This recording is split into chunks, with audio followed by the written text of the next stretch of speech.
Bruno, Bonjour Julien. merci de venir sur Montpellier. Tu as fait un petit peu de transport quand même pour venir. Toujours autour du documentaire C'est quoi le bonheur pour vous? Je vais aller droit au but. C'est quoi le bonheur pour toi, Bruno?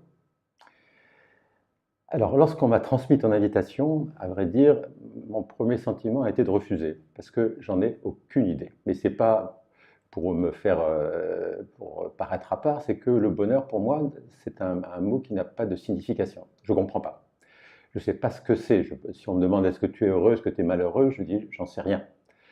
Donc mon premier sentiment était de refuser parce que je me dis mais qu'est-ce que je vais causer à cet œil rond qui me regarde là, ça ne présente aucun intérêt. Et tout à coup je me suis dit mais après tout je vais discuter avec Julien, je vais faire sa rencontre et puis peut-être qu'en discutant je vais apprendre des choses sur le bonheur. Donc c'est un peu mon premier sentiment, ma première réaction. Pour tout te dire, depuis que j'ai eu ton invitation, ce thème m'a beaucoup travaillé. Même j'en ai rêvé, même la nuit, ça me travaillait. Et rien que pour ça, j'en suis très heureux. C'est-à-dire que ça m'a fait avancer. Alors que ce qu'on fait, que cette interview serve à quelque chose ou non, finalement, ça a peu d'importance pour moi, mais ça m'a fait avancer. Donc, déjà, l'essentiel est déjà gagné, je dirais, pour moi. C'est clair. Bon.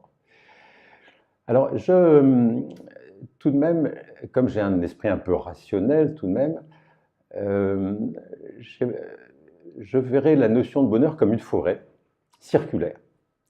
Et tu as interviewé 1600 personnes, on va dire que c'est 1600 rayons pour aller au centre où il y a l'idée de bonheur qui se cache quelque part dans la clairière qui est au centre. Dans un cercle, il y a une infinité de rayons. Donc, tu n'as pas encore fini hein, de chercher ce qu'il y a au centre de cette forêt circulaire. Mais j'imagine que pour beaucoup de personnes que tu as interviewées, ils t'ont dit, bah, pour moi, le bonheur, c'est un chemin bordé de peupliers. Bon, très bien. D'autres t'ont dit, pour moi, le bonheur, c'est un chemin peuplé de petites fleurs. Bon. D'autres encore t'ont dit, c'est un chemin, bah, j'en sais rien, je n'ai pas trouvé de chemin pour entrer dedans. Certainement, des gens t'ont dit, mais moi, il n'y a pas de chemin pour aller là-dedans. Une personne sur quatre. Une personne sur quatre, c'est fou. C'est énorme. Bon. Donc, il n'y a pas de chemin pour entrer. Alors, j'aimerais, moi, faire un peu autrement. C'est-à-dire pas essayer de trouver un chemin dans la forêt, mais tourner autour. J'aimerais tourner autour et si possible légèrement en spirale, c'est-à-dire rentrer un petit peu dans la forêt et puis dans cette démarche se ramasser des petits cailloux blancs qui sont les miens propres. Ah, c'est pas les autres, mais qui sont les miens propres. Et c'est un peu tout comment dire, ce travail, on va dire, intérieur que j'ai fait depuis que j'ai ton invitation, mais en tournant autour. C'est-à-dire que ça m'a fait ressortir des choses parfois très très anciennes et qui me semblent importantes. C'est profond ce que tu dis. Tu sais pourquoi? Parce que c'est l'un des objectifs premiers de mon documentaire, et c'est justement de vous faire réfléchir, et de faire réfléchir la population à qu'est-ce que c'est le bonheur pour moi. Et donc là, tu matérialises quelque part ma quête à travers ce documentaire, donc je te remercie. Bon, mais de toute façon, c'est gagné, hein. On pourrait arrêter l'interview là, ça serait fini, hein. C'est bon, tu as gagné ce que tu voulais. Mais bon, on va tout de même essayer d'aller un peu plus loin. Donc, et puis, toujours avec mon esprit un peu rationnel, je me dis, bon, on va essayer de trouver une base commune pour... et alors j'ai cherché, et il y a quelque chose sur lequel je pense tout le monde peut être d'accord concernant le bonheur. À ton avis, qu'est-ce que c'est? Euh, qu'on a tous envie d'être heureux. Bien sûr que non. Ah non, il y a des gens qui n'ont pas envie d'être heureux. Et il y a plein d'exemples autour de soi. On dit, mais c'est... Non, non, non. Mais il y a tout de même quelque chose qui est important Ah, et je sais sur pas. lequel tout le monde est d'accord. C'est quoi? Alors, à vrai dire, je plagie un peu un ami philosophe, Maurice Bellet, qui utilisait la seule chose sur laquelle on peut se mettre d'accord sur le bonheur, c'est que le mot bonheur est un mot de la langue française. Point. Et là, tout le monde est d'accord. Bon, si on le fait en anglais, ça sera happiness. Bon, il n'y a pas de problème. Mais on peut dire que tout le monde sera d'accord sur ce point. À partir de là, tout diverge, on va dire. Tout le monde a son avis. Alors, ça paraît stupide, mais pour moi, c'est très important. Pour moi, c'est déjà un premier caillou blanc. C'est-à-dire que dès le moment où on accepte que la seule réalité commune à tout le monde, c'est que le mot bonheur est un mot de la langue française, c'est-à-dire qu'on accepte que les autres aient une autre vision du bonheur. Donc on refuse d'être intolérant vis-à-vis de sa propre vision du bonheur.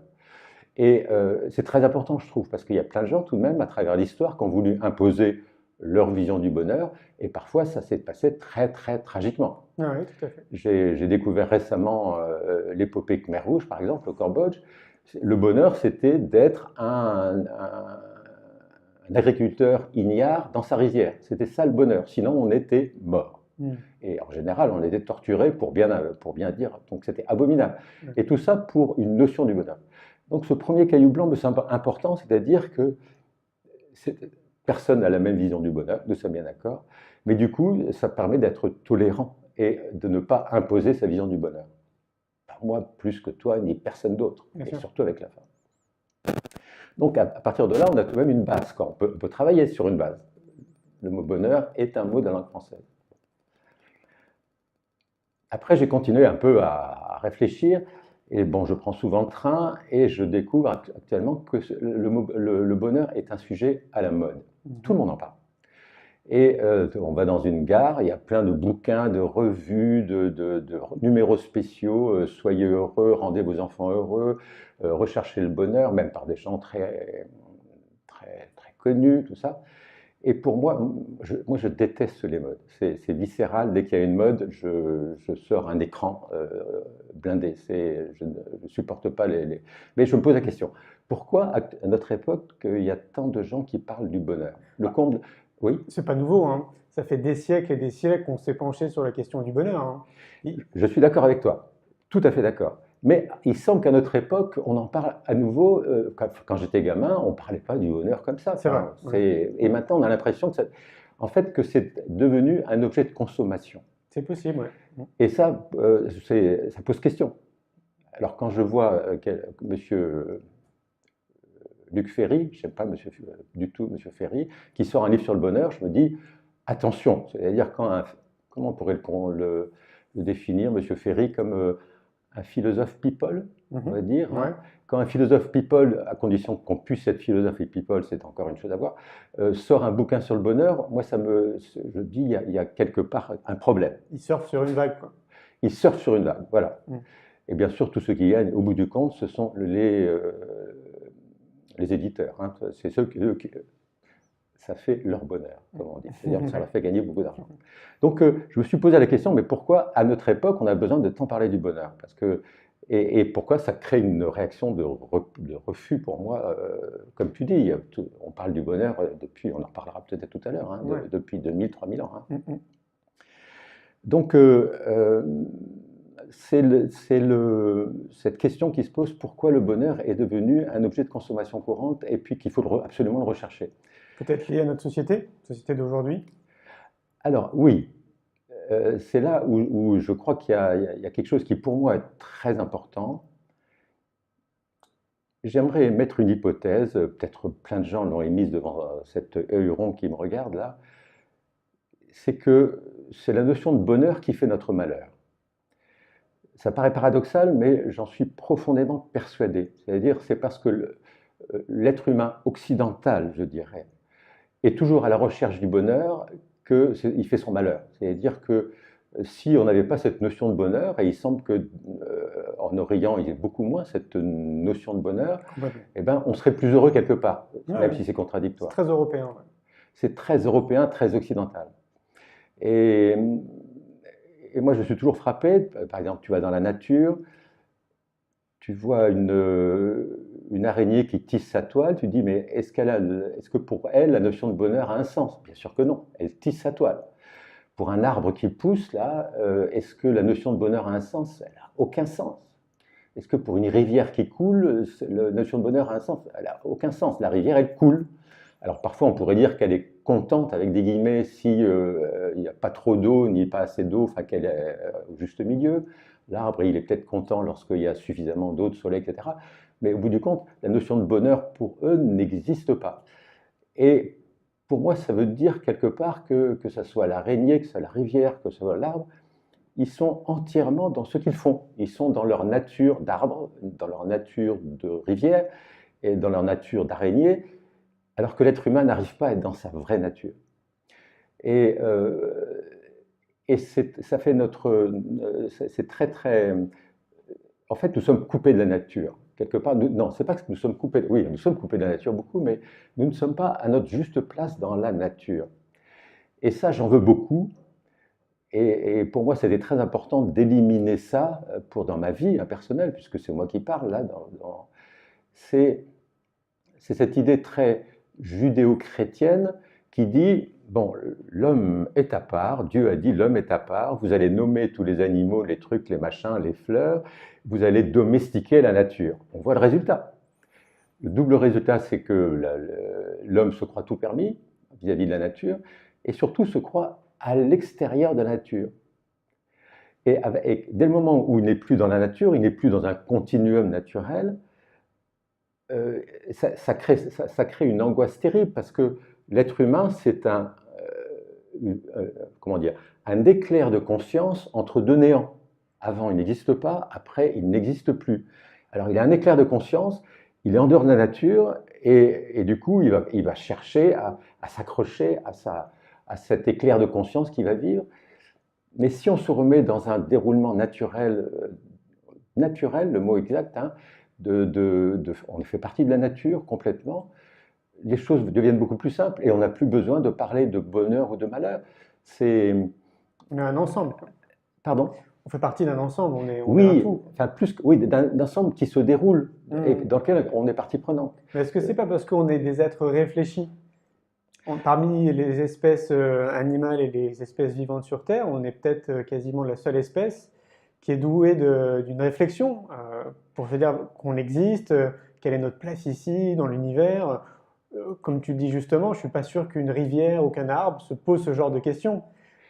Oui, tu as raison, on est un être réfléchi, mais je constate que par exemple dans les civilisations orientales, ils ont une approche, ils sont tout aussi réfléchis que nous, mais ils ont une approche beaucoup plus naturelle des choses. C'est-à-dire pour eux, eh ben, on naît, on vit, on meurt, et puis voilà, c'est un continuum, et puis alors eux, ils peuvent penser qu'ils renaissent après, peu importe, mais on est dans un continuum. Pour eux, ils font partie de la nature, et ce sont des êtres pensants comme nous. Donc je pense que c'est cette idée qui est propagée par la Bible en disant mais il faut que l'homme mette la main sur la nature, il est à l'extérieur de la nature, il est supérieur à la nature, qui fait des ravages et qui crée notre malheur. Dans ce cas-là, c'est culturel. Je dirais que oui. C'est-à-dire que le fait que pour nous le bonheur existe, qu'on le recherche, fait vraiment notre malheur. C'est ça qui nous rend malheureux. C'est paradoxal, mais tu vois ce que je veux dire. Ah ouais, complètement. Donc, en gros, il faudrait absolument pas être dans une quête du bonheur. Il faudrait juste être dans l'instant présent, et surtout pas être dans une idée de recherche, d'aller chercher du bonheur. Absolument. Okay. Absolument. Et pour moi, c'est quelque chose que j'ai découvert il y a quelques années, que j'essaie de vivre au quotidien. La philosophie taoïste est très bien, je trouve, pour exprimer ça. Elle parle d'être dans le flot de la rivière. C'est une très jolie expression, je trouve. Et pour moi, lorsque j'ai le sentiment, j'ai l'intuition d'être dans le flot de la rivière, on va peut-être essayer de définir ça un peu. Alors c'est ce qu'on pourrait peut-être appeler le bonheur, mais être dans le flot de la rivière, ça peut être être dans la douleur, dans le deuil, je sais pas quoi, mais je suis tout de même dans le flot de la rivière. Alors ça serait quoi le flot? Ça serait parce que c'est fluide? Parce que tout est...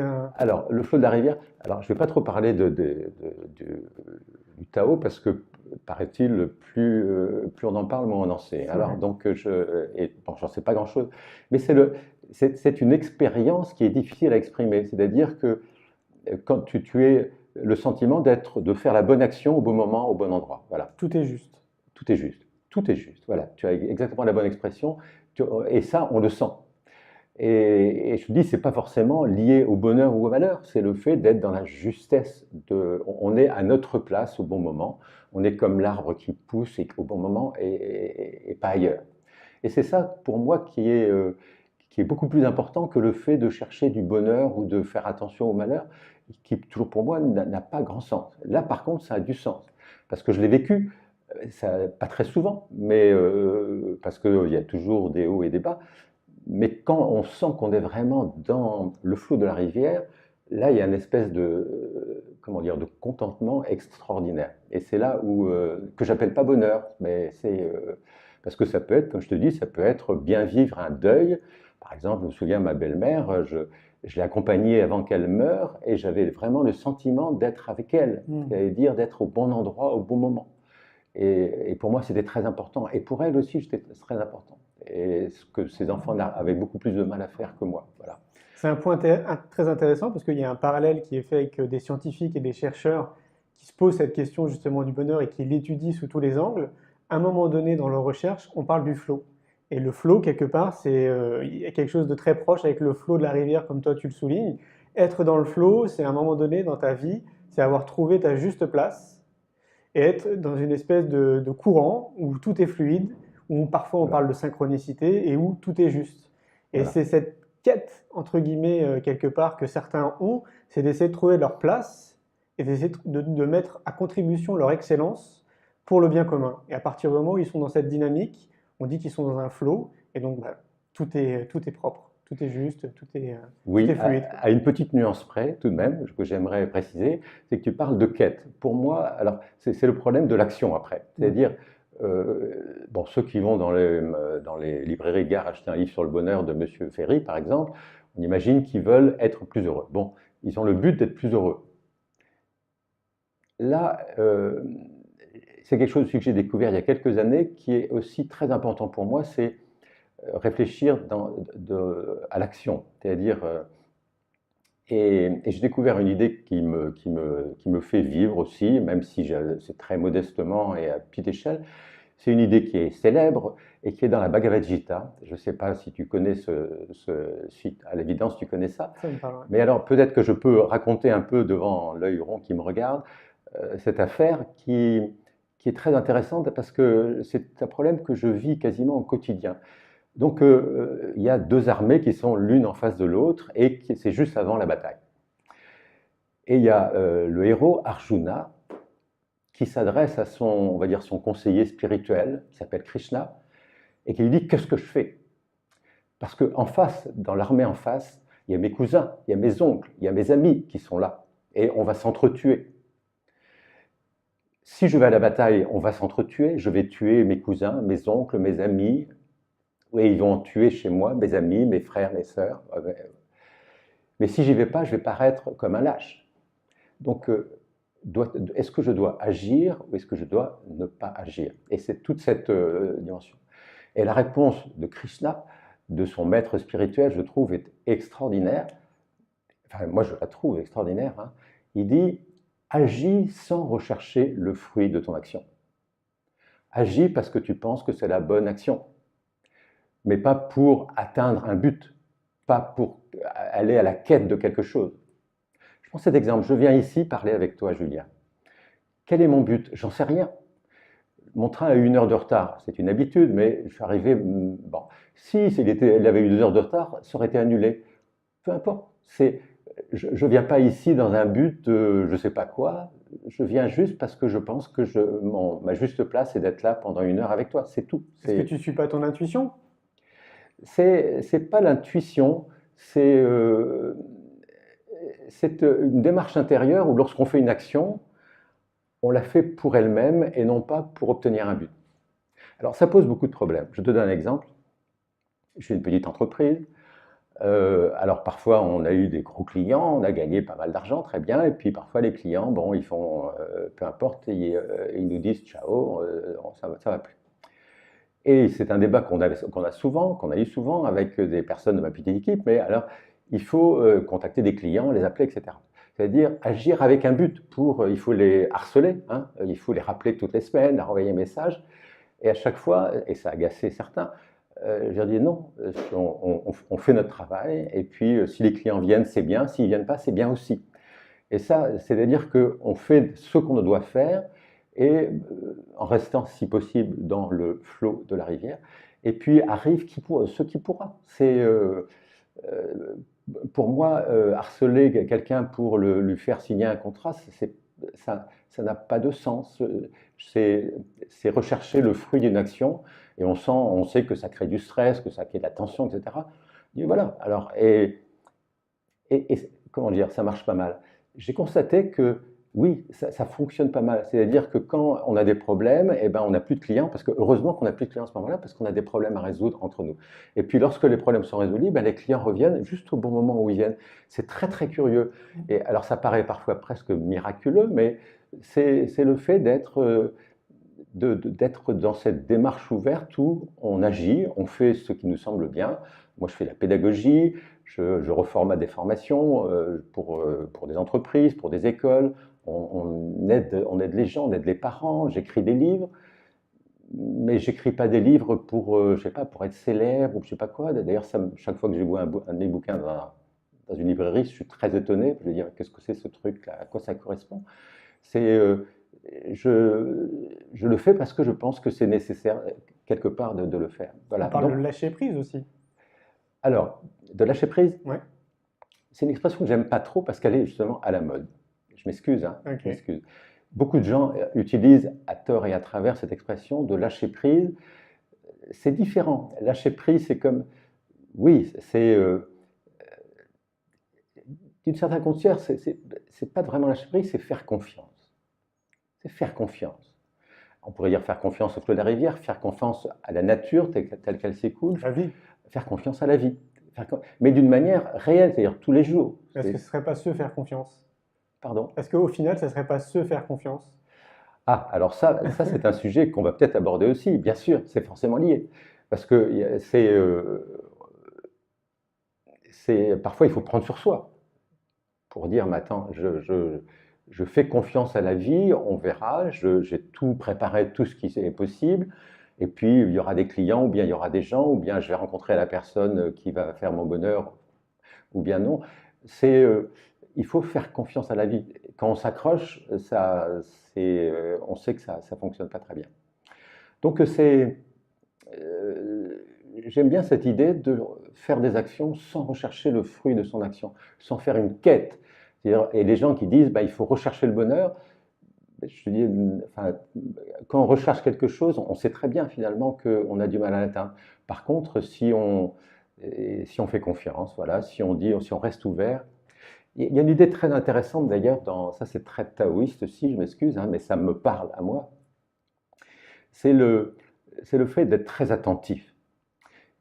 Il y a l'image du héron qui est dans la rivière, sur une seule patte, hein, il est dans la rivière, et on a l'impression pendant 2 heures qu'il dort, il ne bouge pas. Il ne se passe rien. Et tout d'un coup, d'un geste extrêmement brutal, il plonge la tête, il prend le poisson. C'est-à-dire, il était là, dans une patience absolue, et il guettait l'événement qu'il ne fallait pas laisser passer. Et là aussi, je trouve que c'est une démarche pour un être humain qui est intéressante, c'est-à-dire c'est d'être attentif à ce qui passe à notre portée pour ne pas laisser passer notre chance de prendre la personne qui va nous aider, par exemple. Et On en revient à la pleine conscience. oui, peut-être, on peut appeler ça la pleine conscience. Je ne sais pas trop ça aussi. Là aussi, c'est devenu une mode, alors ça m'agace. Mon Dieu, Ok. tout ce qui est. Être en conscience, être là, être vraiment là, être présent, quoi. Voilà, Ouais. être vraiment présent et être attentif au déroulement. C'est-à-dire que voilà, c'est une rivière qui coule, mais qui est attentive à ce qui se passe le long de des berges. Je ne sais pas comment dire ça. On n'est pas que spectateur, on est aussi acteur, quoi. On est acteur, mais comment dire, euh, acteur sans rechercher le fruit de notre action, toujours, tu vois. On Ok. est acteur comme le héron, il est parfaitement acteur, mais il ne va pas passer son temps à soulever les pierres, à machiner pour trouver un poisson. Il est absolument dans l'attente, Mm. mais il ne laissera pas passer la bonne occasion lorsqu'elle viendra. Et moi, j'ai des exemples très précis dans ma vie où tu vois, tu passes un milliard de fois au même endroit, et puis la fois suivante, là, tout à coup, tu dis, mais je suis déjà passé là, mais pourquoi j'ai pas fait ça? Et puis tu prends une autre voie. Ou bien la personne qui arrive exactement au moment où il faut pour t'aider à sortir d'un problème de travail monstrueux dans lequel tu es complètement englué.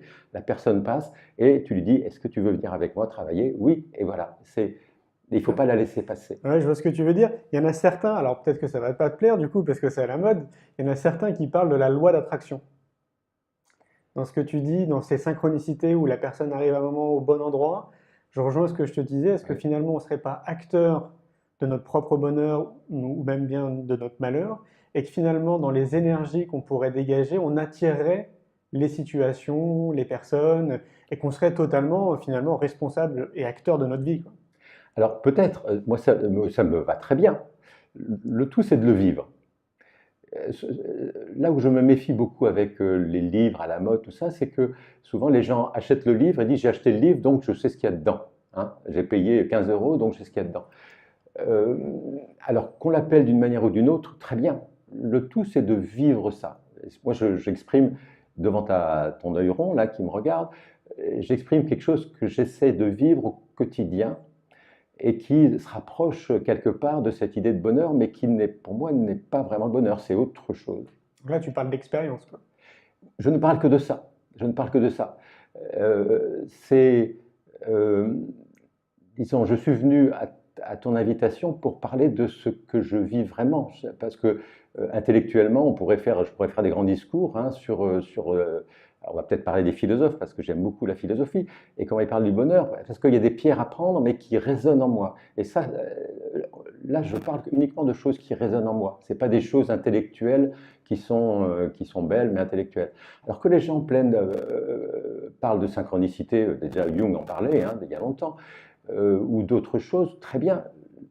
Le tout, c'est est-ce que ces personnes le vivent, essaient de le vivre dans leur vie. C'est ça qui est important. Je vois. C'est, Alors, ça serait quoi, en fait? Ça serait un chemin? Ce serait le chemin le plus intéressant comment ça? dans le bonheur? Beaucoup disent que c'est pas l'objectif, mais c'est le chemin qui est intéressant. Oui, enfin ça, c'est aussi c'est une expression qu'on emploie beaucoup lorsqu'on va à Compostelle, par exemple. L'essentiel, c'est pas d'aller à Compostelle, c'est le chemin qui t'y mène, bien sûr. Quoique, je fais une parenthèse là. Euh, Nicolas Flamel, au Moyen Âge, a été faire le voyage de Compostelle. Et il dit que ces grandes intuitions, il les a eues au retour. Et personne ne rentre à pied. Tout le monde va à Compostelle, mais en général, on rentre en bus, en avion, en train, ou je sais pas quoi. Et je pense que le retour de Compostelle doit être beaucoup plus intéressant. Mais ça, c'est... Pourquoi Donc, pas? oui, j'en sais rien.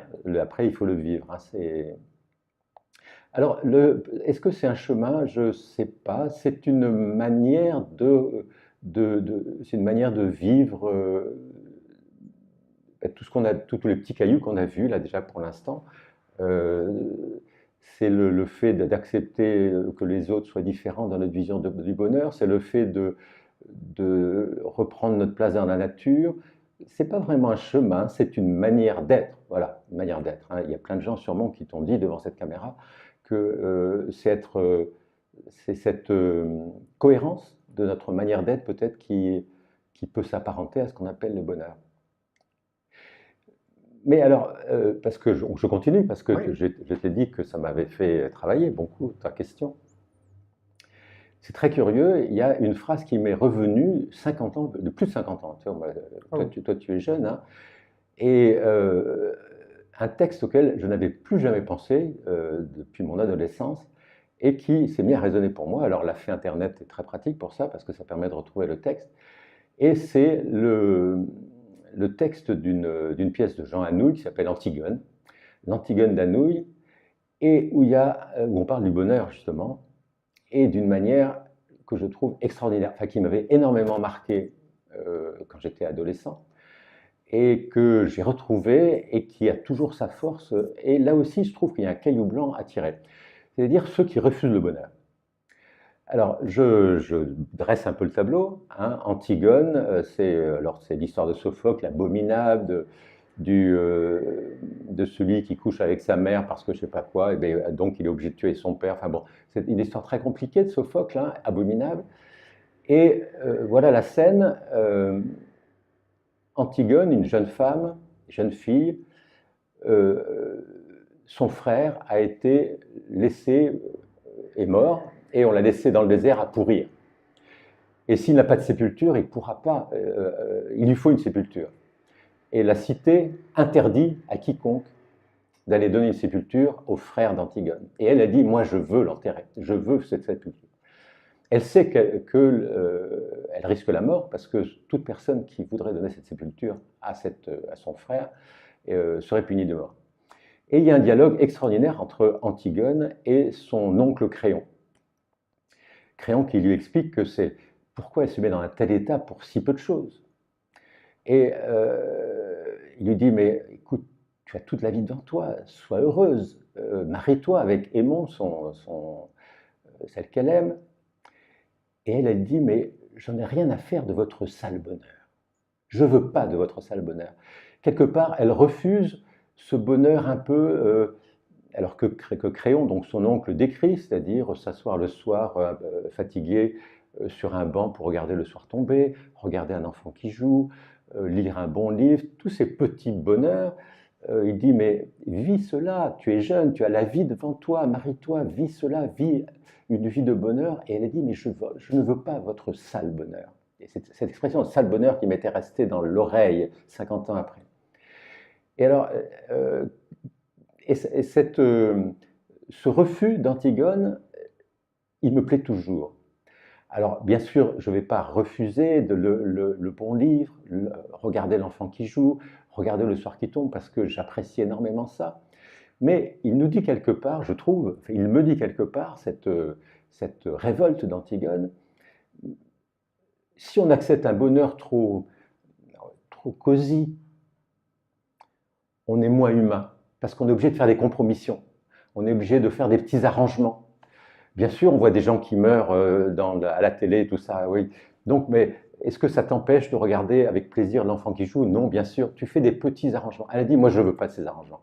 Je veux rester dans mon refus de votre bonheur, on va dire,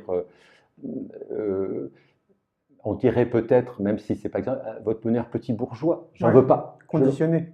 Pardon? Un bonheur conditionné. Oui, oui, ce bonheur où ben, on profite de la vie entre deux néants, entre avant il y a rien, après il y aura rien. Là, on est sur la terre, donc on profite de la vie, on recherche toujours ce bonheur. Elle dit, moi, j'en veux pas. Et donc elle va aller jusqu'au bout. Et la scène est d'une violence extraordinaire, mais on se dit quelque part, elle a raison, c'est-à-dire que elle refuse les compromissions. Elle veut être humaine jusqu'au bout. Elle veut pas du bonheur un peu, pas factice, mais un peu mièvre. Elle veut être humaine. Pour elle, on va dire, son bonheur, c'est d'être une femme, un être humain à part entière, et en refusant toutes les compromissions. Et ça j'aime beaucoup, même si moi-même, je suis pas très fort là-dedans. Hein. Alors, je m'assure, je suis contre la bêtise humaine, je ne comprends pas les gens qui recherchent le pouvoir d'une manière si stupide, qui détruisent la planète d'une manière incroyablement bête. Mais je ne suis pas prêt à descendre dans la rue, comme je ne suis pas prêt à mettre ma vie en jeu. N'empêche, j'aimerais bien. Quelque part, j'aimerais bien parce que c'est là où on a vraiment le sentiment d'être humain. C'est-à-dire qu'au moment de ta mort, tu dis, bah, j'ai vécu ma vie en tant qu'être humain complètement. Donc c'est ce message un peu de cette Antigone d'Agnew qui, moi, me touche toujours beaucoup. C'est-à-dire le bonheur, rechercher quelque chose qui ressemble au bonheur, oui, mais pas à n'importe quel prix, pas au prix des compromissions, pas au prix des petits arrangements avec... il faut que... Et il y a une tirade extraordinaire où elle parle de son amoureux, on va dire. Elle dit, mais si mon amoureux n'est pas aussi dur que moi, c'est-à-dire aussi ferme que moi, je ne l'aime plus. C'est plus mon amoureux. Moi, je veux qu'il soit comme moi, qu'il soit dur, qu'il soit dur, qu'il vive sa vie d'homme à part entière. Ce qui peut être compréhensible, parce que sinon il y aura un décalage. Bien sûr, bien sûr. Mais j'aime bien cette révolte qui est vraiment à hauteur d'homme. C'est-à-dire que et on a l'impression que pour beaucoup, la recherche du bonheur, c'est un peu ces compromissions. C'est-à-dire, ben oui, ben la vie est dure, il y a des problèmes de trucs, de machins, de choses, et ben profitons de la vie tant qu'on peut, etc. Et ça, il y a un message là-dedans qui me touche beaucoup. Voilà. Bon, ouais, je comprends. Ouais. Mais tu me fais penser à quelque chose en t'écoutant, c'est la société dans laquelle on est, donc culturellement, socialement parlant, enfin, notre société. Est-ce que tu ne penses pas qu'il y a un conditionnement aussi très fort de notre société pour nous faire croire que finalement la vie, elle peut être très moche ailleurs et donc du coup on peut se contenter de ce qu'on a parce que du coup, bah, comme il y a des morts un peu partout, qu'il y a des gens qui sont dans des situations catastrophiques, finalement nous on est heureux. Oui, et c'est très pervers, quoi, parce que ça, tu vois, c'est exactement comme je disais, l'être humain qui se croit différent de la nature. Dès le moment où on peut être un peu heureux, on est différent des gens qui s'entretuent, et on n'a pas ce sentiment d'être humain parmi des humains. On est à part, on a notre. Et puis la France est très privilégiée pour ça, hein. C'est clair. Et on a, par rapport à plein de pays. Et donc voilà, c'est peut-être ce message et d'autres de personnes qui se sont révoltées contre cette notion de bonheur en disant mais je ne veux pas de votre petit bonheur, de votre sale bonheur, hein. On voit toute la révolte d'une adolescente là-dedans, hein. C'est souvent c'est peut-être pour ça que ça m'avait marqué dans mon adolescence, mais même sur la fin de ma vie, là, pour moi, ça me parle encore, de rester à hauteur d'homme face aux compromissions, aux petits arrangements avec la vie. Ouais, j'entends une notion de liberté derrière tout ça, parce que finalement, c'est pas aussi être libre, sa prise de décision, de dire voilà, moi je suis pas d'accord avec votre bonheur. Bonheur pour moi, c'est pas ça, quoi. Alors, cette notion de liberté, je l'ai retrouvée, alors peut-être on pourrait y venir. Euh, j'ai trouvé on pourrait parler un petit peu des philosophes. Allez, Et alors, quand j'étais jeune aussi, j'adorais la philosophie. J'ai complètement perdu le contact avec la philosophie. Et grâce à un café philo près de chez moi, là-bas, et deux jeunes profs de philo tout à fait passionnants, ça m'a redonné le goût de la philosophie. Et, euh, et c'est très rigolo parce que enfin, je ne sais pas si on lira encore Monsieur Ferry dans 2000 ans, mais en tout cas, on lit toujours Platon et Sénèque 2000 ans après ou 2500 ans après. Donc, pourquoi acheter des livres sur le bonheur alors que pour 2 euros pièce, hein, on a du Sénèque et qui vous donne des clés, à mon avis, on fait des économies en plus, hein. Bon. Alors, je prendrai trois ou quatre idées parce que je me suis replongé du coup un petit peu là-dedans, hein, c'est toujours ce cheminement. Il y a trois ou quatre idées que j'aimerais, qui me parlent bien là encore et qui correspondent à quelque chose de ma vie. Alors il y en a une que je mets de côté, mais qui m'a fait rire. Bon, on parle beaucoup de psychologie positive, hein, qui donne plein de bons conseils pour être heureux. J'en ai encore relu là plein, les 10 conseils pour être heureux, il faut faire ci, il faut faire ça, et bon, très bien. Moi, ça me donne des boutons, mais à des personnes, peut-être que ça parle, hein. Et tu connais cette expérience, sans doute, d'autres ont dû en parler, où quand on demande à quelqu'un, ben, pourquoi, je sais pas, pourquoi vous faites ci, pourquoi vous vous brossez les dents? Alors pourquoi vous brossez les dents? Ben, pour garder mes dents en bonne santé. Pourquoi vous voulez garder vos dents en bonne santé? Ben, parce que j'aurai un joli sourire. Et pourquoi vous voulez avoir un joli sourire? Ben, pour plaire aux gens.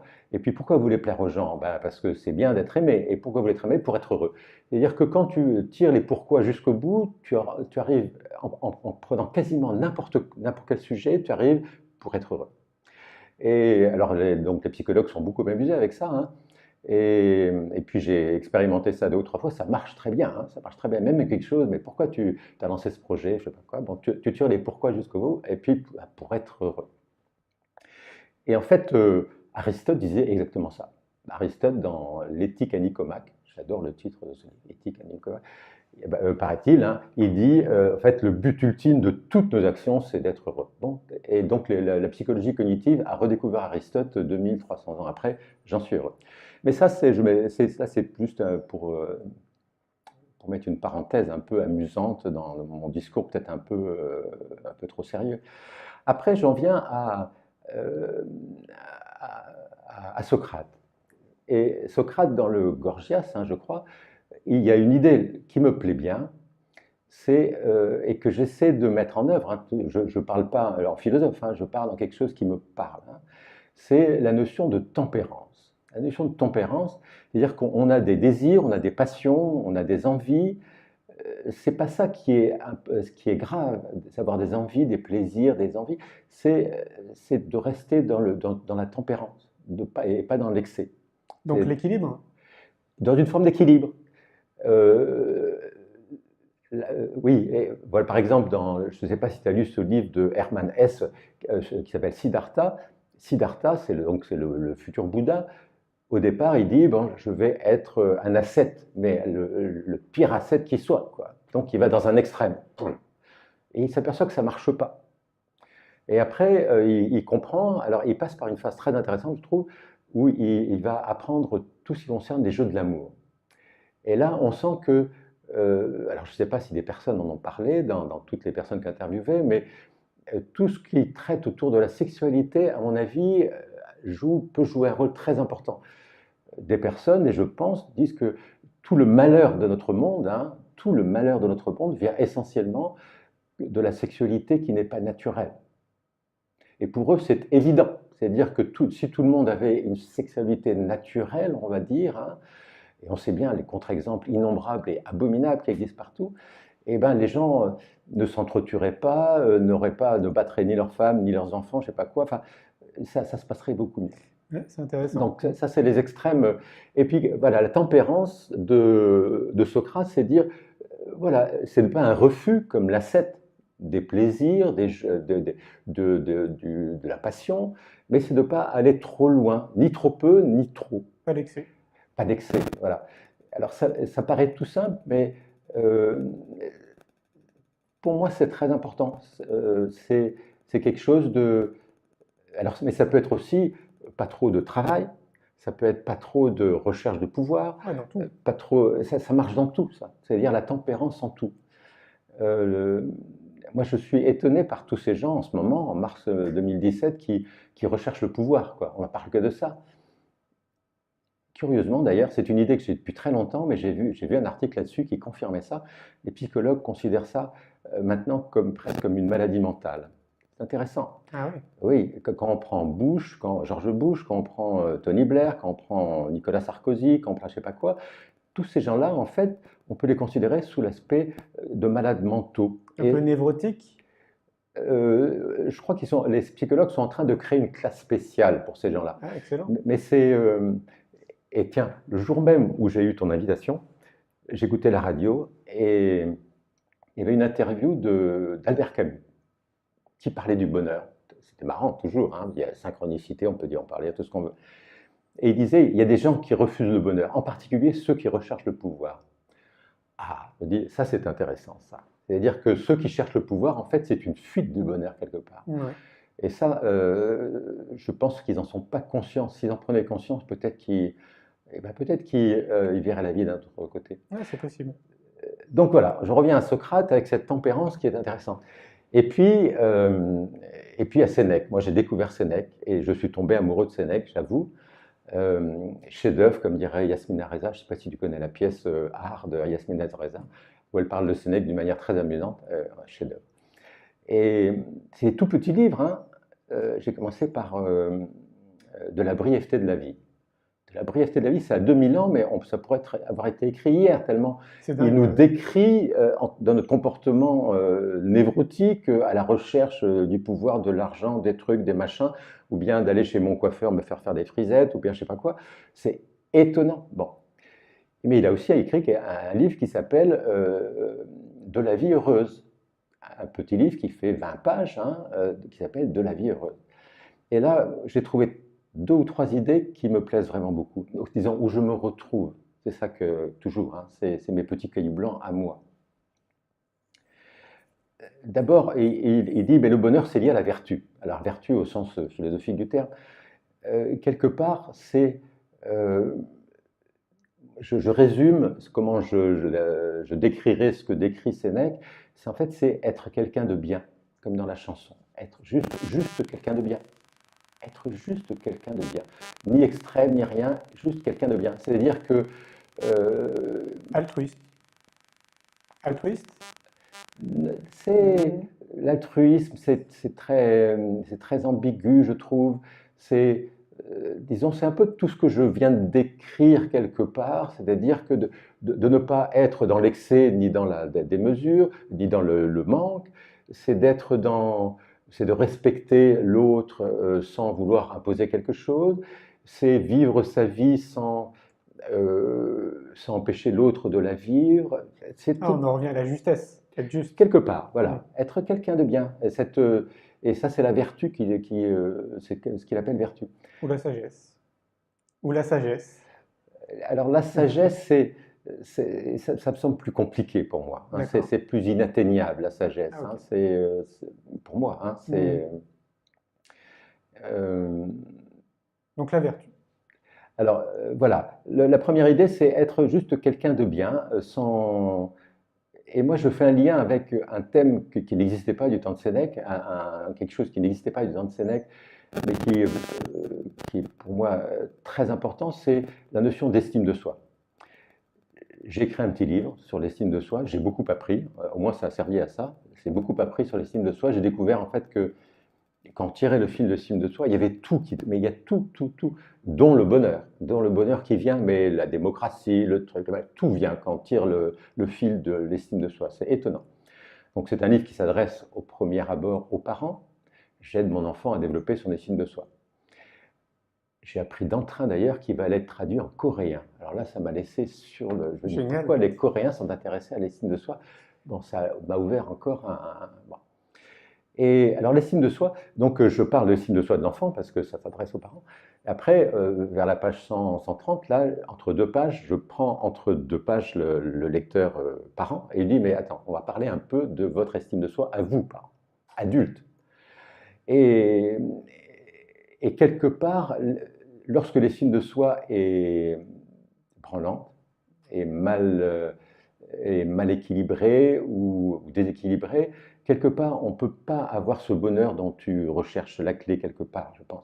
C'est-à-dire le fait de pouvoir se regarder dans une glace, sans le fait d'avoir de vivre. Par exemple, un des piliers de l'estime de soi, c'est vivre avec conscience. C'est ce qu'on parlait tout à l'heure, de ça tout à l'heure.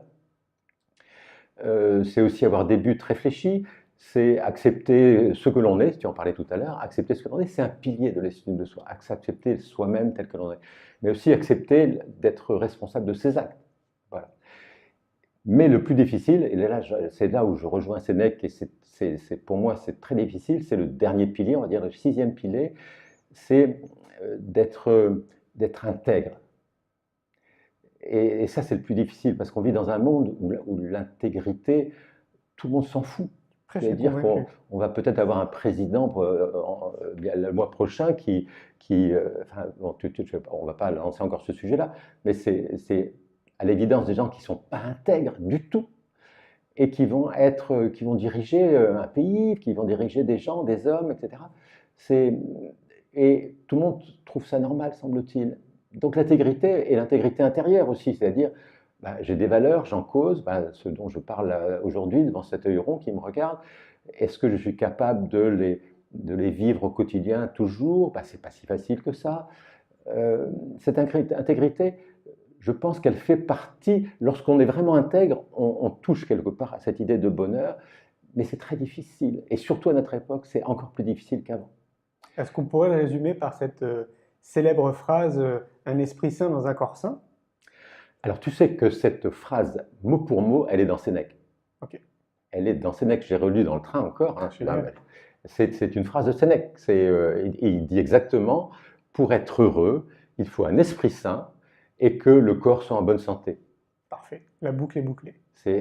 Voilà. Donc, alors, j'en reviens à Sénèque parce qu'il y a une autre idée qui me plaît beaucoup aussi, qui me convient bien aussi et qui est décrit dans ce petit livre, c'est dire, en fait, pour être heureux, il faut se contenter de peu.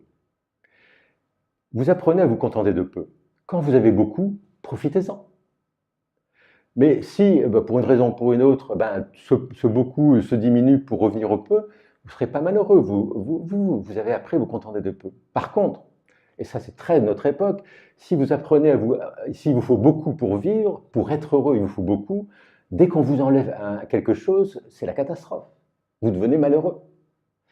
Alors on pourrait prendre plein d'exemples, mais à notre époque, on pousse les gens à avoir beaucoup, beaucoup, beaucoup. On leur dit, mais vous serez heureux si vous avez le dernier smartphone à la mode, si vous allez aux Seychelles prendre des vacances, si vous accumulez les bouquins sur le bonheur, etc., vous allez être heureux.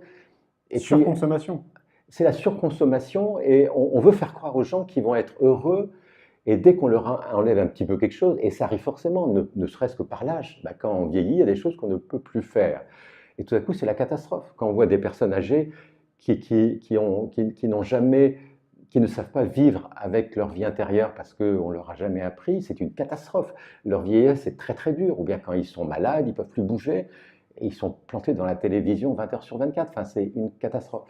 Donc j'aime bien cette idée de Sénèque en disant, apprenez à vivre de peu, si vous avez beaucoup, très bien, profitez-en. Comme lui-même en a profité d'ailleurs, parce que c'est un homme riche. Mais si vous avez peu, ben pas de problème. Ça, vous serez toujours heureux, on va dire, même si vous avez peu. J'aime bien cette idée. C'est du coup apprendre à vivre peu, profiter quand on a beaucoup, quand on a plus, hein, on va dire, sans excès. Et puis, ben, quand le moment est venu de venir avec peu, ça sera très bien. Et la dernière idée de Sénèque, qui est peut-être finalement pour moi, alors je ne sais pas si on a décrit beaucoup de cette spirale Si, pas autour, mal. mais pour moi, on atteint à quelque chose qui pour moi est essentiel et qu'on retrouve dans Sénèque et qu'on retrouve. Euh, alors le contentement, on le retrouve dans la philosophie du yoga, ça s'appelle Santosha.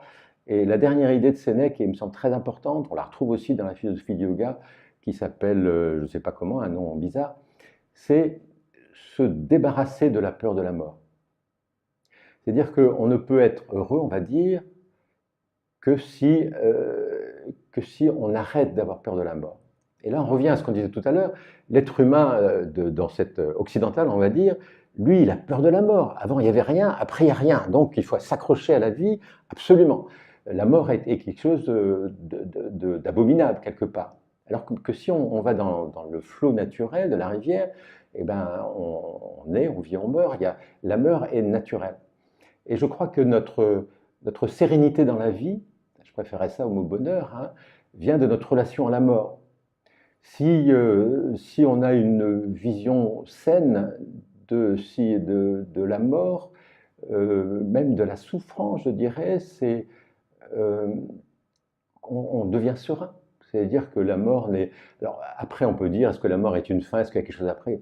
Pour moi, ça n'a aucun intérêt. Le tout, c'est de. Enfin, ça n'a aucun intérêt, on n'en sait rien. Donc, ce ne sont que des spéculations. Le tout, c'est notre relation à la mort. Comment je vois ma mort?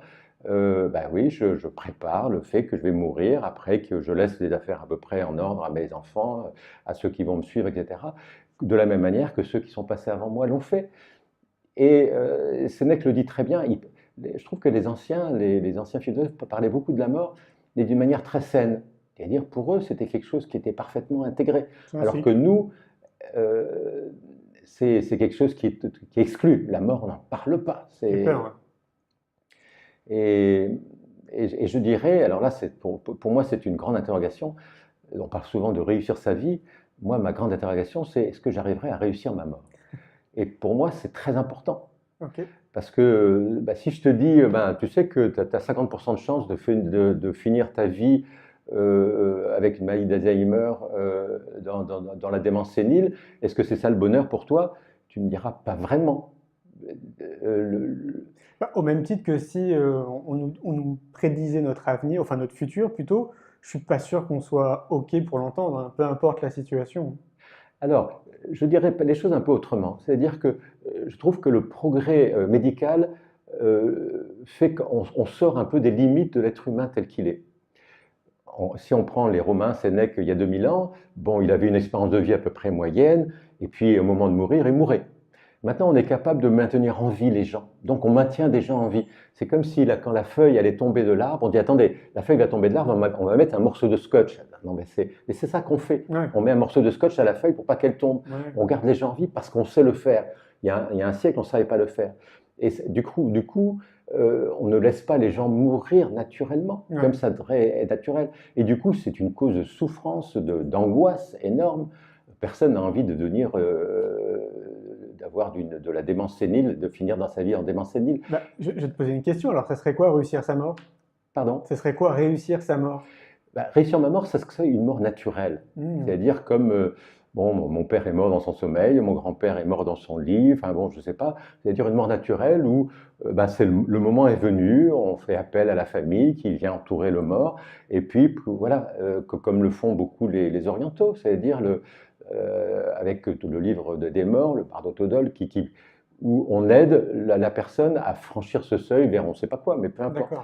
Alors que finir passer 10 ans sénile dans un centre de soins palliatifs, ça, c'est pas réussir ma mort, c'est quelque Ok. part. Il faut pas y penser.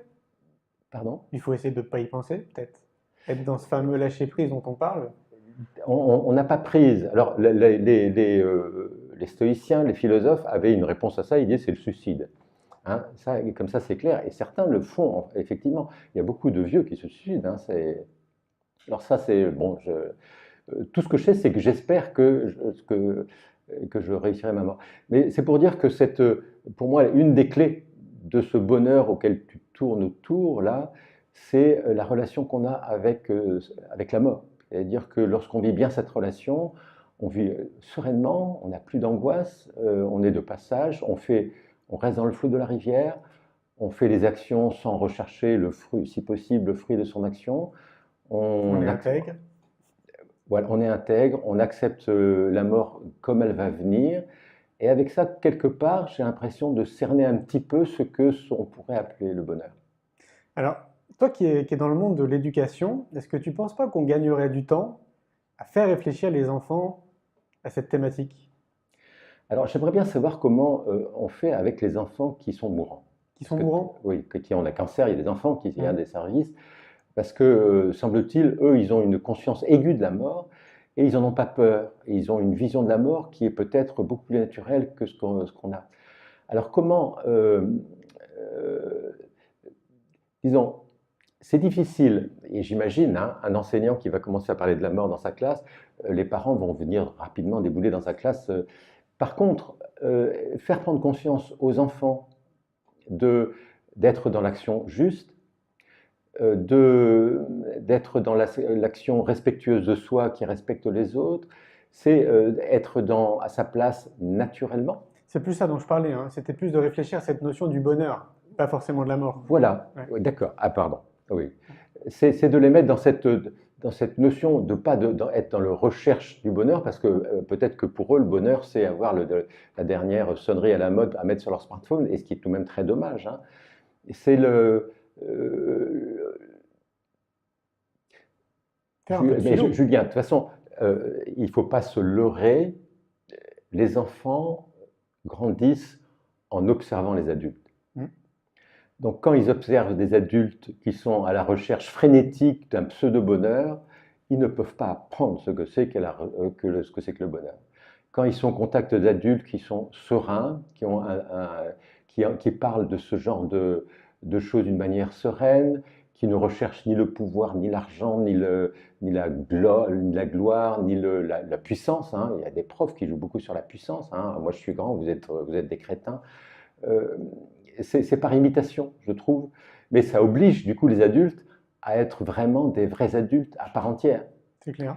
Et là, on rejoint la petite Antigone qui dit mais moi je veux pas de compromission, je veux être un être humain à part entière. Et c'est ça que vous avez à transmettre à vos enfants. C'est sûr, c'est sûr.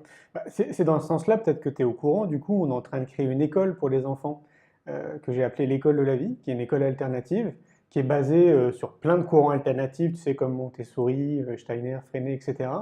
Parce que mon postulat de départ, je dis très souvent, j'ai la chance de voyager partout dans le monde, et à chaque fois que je reviens ici, je me dis, tout part de l'éducation. Si on veut essayer de faire en sorte d'avoir une planète qui est peut-être plus positive ou qui avance dans le bon sens, s'il faudrait mettre une définition à bon sens, en réalité, tout part de l'éducation. Pierre Rabhi, lui, il va nous dire qu'il faudrait changer l'agriculture, ce qui est vrai. Si on change l'agriculture, a priori, il y a de fortes chances qu'on change aussi notre planète. Moi, je suis part du postulat qu'il faut revoir notre système éducatif pour essayer d'accompagner au mieux les enfants. Dans cette démarche, pourquoi pas aussi, ça serait très intéressant d'imaginer des cours de philo où on commence à parler du bonheur pour les faire réfléchir le plus tôt possible aussi à ça. Mais dans l'idée, voilà, de créer un environnement et de les accompagner au mieux pour ce qu'ils sont, pour qu'ils puissent se révéler vraiment dans ce qu'ils sont.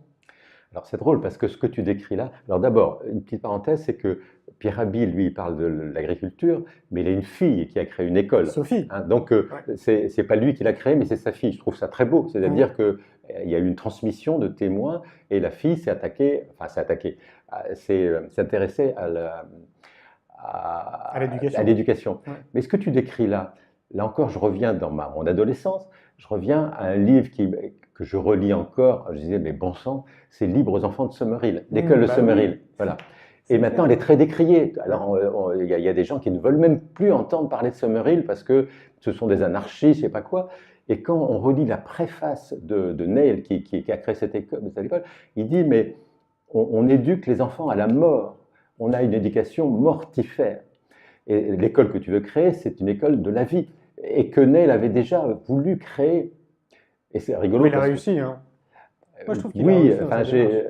j'ai vu un reportage où on voit des anciens élèves, hein, il y avait des Français d'ailleurs, et comment ils ont tourné, on va dire, c'est très intéressant. Et ouais, C'est parce que il n'y en a pas beaucoup qui sont devenus politiciens ou je sais pas quoi, hein, ça c'est c'est clair. normal.